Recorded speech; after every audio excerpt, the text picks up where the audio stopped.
आपको बता दें, प्रधानमंत्री नरेंद्र मोदी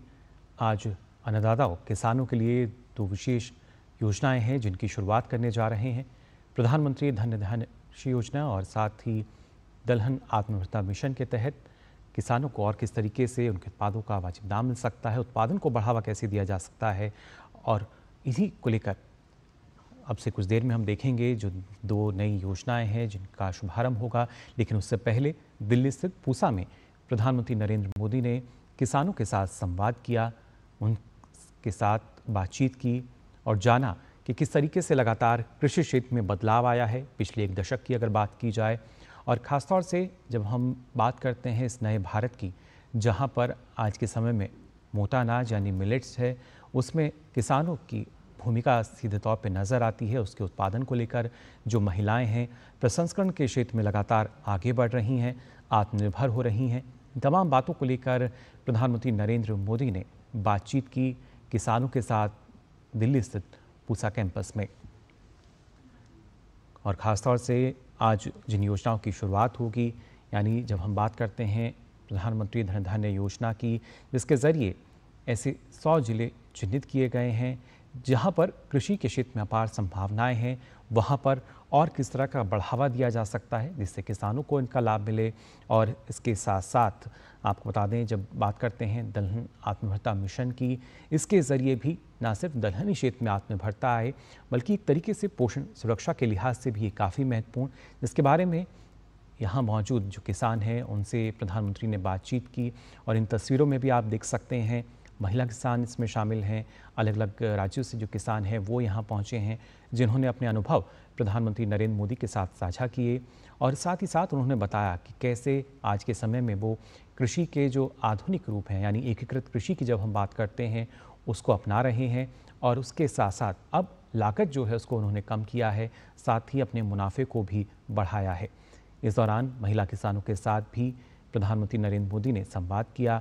और जाना कि वो किस तरीके से देखते हैं इस नए भारत की नई कृषि की अगर बात की जाए जो कि आधुनिक होती नज़र आती है, और साथ ही और कितना लाभ अभी तक तमाम किसानों को सरकार की योजनाओं का मिल पाया है। हमारे संवाददाता अनुज यादव हमारे साथ फोन लाइन पर जुड़ चुके हैं। अनुज, जानना चाहेंगे आपसे, हम देख पा रहे हैं तस्वीरों में प्रधानमंत्री नरेंद्र मोदी जो कि संवाद करते हुए नजर आ रहे हैं किसानों के साथ। जाहिर तौर पर कृषि की आधुनिकता और उनके अनुभव को लेकर बातचीत ये हुई होगी। मुकुल, देखिए, बिल्कुल निश्चित तौर पर जो दिल्ली के पूसा के अंदर आज जो एक कार्यक्रम हो रहा है, निश्चित तौर पर किसानों की प्रगति और किसानों के बेहतर भविष्य के लिए ये प्रोग्राम आयोजित हो रहा है। और इसमें सबसे बड़ी बात यही है कि जो कई हजार करोड़ की जो परियोजनाएं हैं उनकी तो शुरुआत हो ही रही है। पीएम धन धान्य कृषि योजना की शुरुआत होगी, आत्मनिर्भर भारत खासतौर से दालों के क्षेत्र में बनाने के लिए जो उसकी शुरुआत होगी। लेकिन प्रधानमंत्री नरेंद्र मोदी सीधे तौर पर उन किसानों से संवाद कर रहे हैं जिन किसानों के लिए पिछले 11 वर्षों में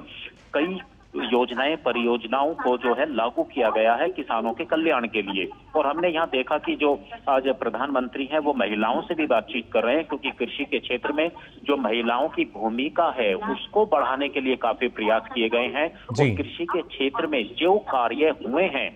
एक तरीके से मुकुल हम कह सकते हैं कि सीधे किसानों से फीडबैक लेना ये एक सबसे बड़ी बात है। और वो भी सीधे प्रधानमंत्री संवाद कर रहे हैं। और ऐसे में ये वो किसान हैं जिन्होंने कृषि के क्षेत्र में जो विकास की नई गाथाएं हैं वो लिखी हैं, और इनको जो सरकार की परियोजनाएं हैं मोदी सरकार की, उनका लाभ भी इन किसानों को मिला है। और किस तरीके से नई कहानियां, नई इबारतें इन किसानों ने लिखी हैं, एक सबसे बड़ी बात है। आज हम जानते हैं कि 10,000 से ज्यादा एफपीओ से 50 लाख से अधिक किसान जुड़े हुए हैं, जिसमें 1,100 तो ऐसे एफपीओ हैं जो करोड़पति हो गए हैं, 1 करोड़ रुपए से का आर्थिक कारोबार कर रहे हैं। ऐसे में इस तरह हम कह सकते हैं कि पैक्स के माध्यम से, टेक्नोलॉजी के माध्यम से, क्योंकि प्रधानमंत्री नरेंद्र मोदी का मुकुल सबसे बड़ा फोकस तकनीक पे रहा है, कृषि को तकनीक से जोड़ना। और हम जानते हैं कि कृषि को तकनीक से जोड़ने के बाद भारत न सिर्फ खाद्यान्न के क्षेत्र में आत्मनिर्भर हुआ है बल्कि रिकॉर्ड उत्पादन हुआ है।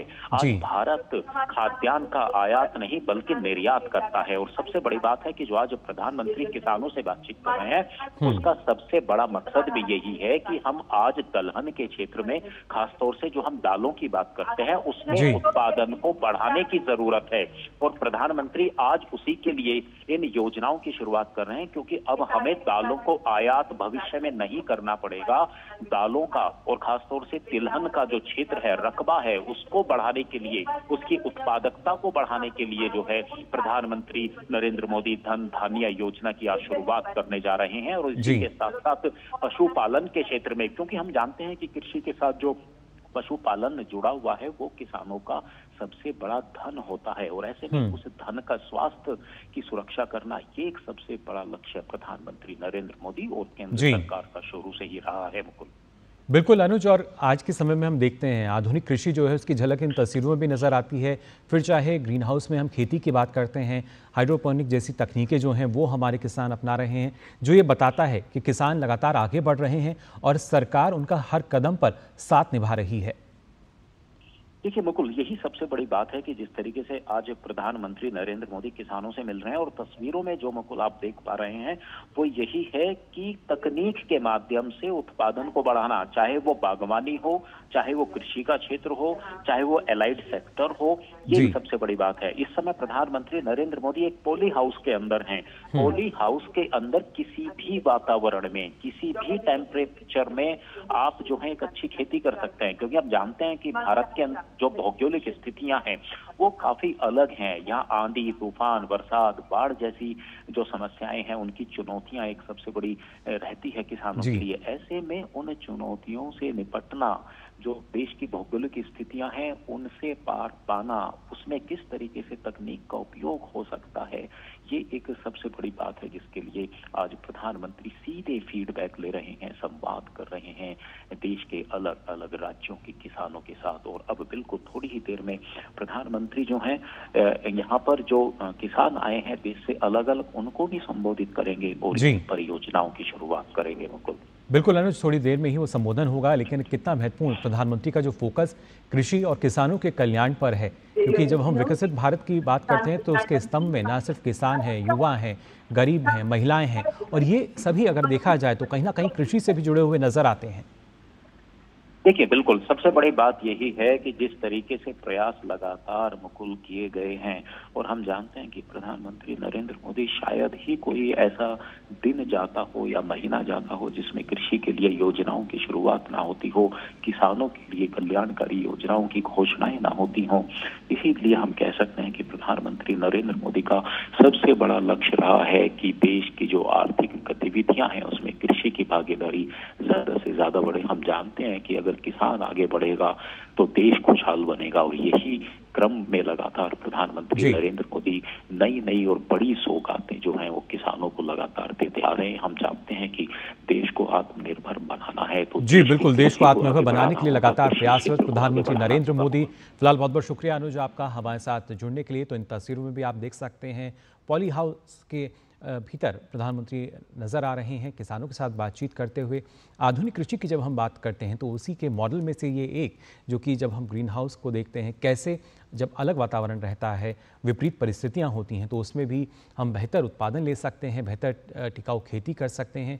और इस तरह के जो मॉडल हैं आज के समय में भारत में काफ़ी प्रचलित हैं। बड़े पैमाने पर जो किसान हैं, फिर चाहे हम बात करें बागवानी की, अलग अलग जो फसलें हैं उनकी बात की जाए, तमाम जो खेती है वो पॉली हाउस के अंदर करते हैं, और उसका ना सिर्फ अपने देश में घरेलू बाजार में बल्कि बाहर भी वो उसको भेजते हैं, यानी उनका निर्यात भी किया जाता है। और प्रधानमंत्री की कोशिश यही कि कैसे जो किसान हैं उनकी आर्थिक स्थिति को हम बदल सकते हैं। प्रधानमंत्री नरेंद्र मोदी ने ही एक नई सोच जो है, एक नई ऊर्जा हमारे किसानों को प्रदान की, अन्नदाता जो कि ऊर्जादाता भी बने, और उसके साथ साथ कैसे एक किसान जो है वो अपना सफ़र तय कर पाए, कैसे वो एक छोटा उद्यमी बन सकता है और उसके साथ साथ अपना जो व्यापार है उसको और ज़्यादा बढ़ा सकता है। आज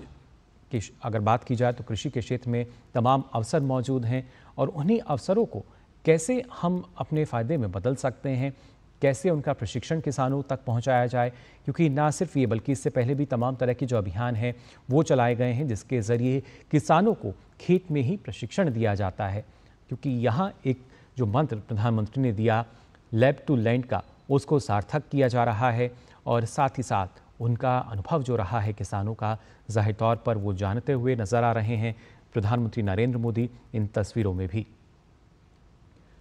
दूसरे अलग अलग जो राज्य हैं उनसे किसान यहाँ पहुँचे हैं जो कि बता रहे हैं कि किस तरीके से, किस ढंग से वो खेती करते हैं। और कृषि हम सभी जानते हैं कि ज़ाहिर तौर पर कई सारी चुनौतियाँ रहती हैं। मौसम की चुनौती की बात की जाए, प्राकृतिक चुनौतियाँ हम देखें, तमाम तरह की चुनौतियाँ हैं, लेकिन इनमें किस तरह की मदद किसानों को दी जा सकती है, क्या कुछ नया किया जा सकता है। और अलग अलग देशों में हमने देखा है किस तरह के जो मॉडल हैं जिनका उपयोग किया जाता है कृषि क्षेत्र में भी, और आज के समय में भारत में कई ऐसे मॉडल हैं जिनको दूसरे देशों के जो लोग हैं, कृषि वैज्ञानिक हैं, किसान हैं, वो काफ़ी बेहतर मानते हैं। और ख़ासतौर से पॉली हाउस की जब हम बात करते हैं तो हम यहाँ देखते हैं किस तरीके से नियंत्रित तापमान के ज़रिए बेहतर उत्पादन जो है वो लिया जा सकता है, क्योंकि यहाँ पर ना तो प्राकृतिक आपदा है उसका ज़्यादा खतरा रहता है, और साथ ही कीट और बीमारियों की अगर बात की जाए उससे भी किसानों की फसल बचती है। लेकिन किसानों तक ये जानकारी पहुँचे, वो इस तरह की खेती की तरफ आगे बढ़ें, ना सिर्फ परंपरागत खेती जो है उसको बढ़ावा दी जा सके, बल्कि आधुनिक कृषि जो है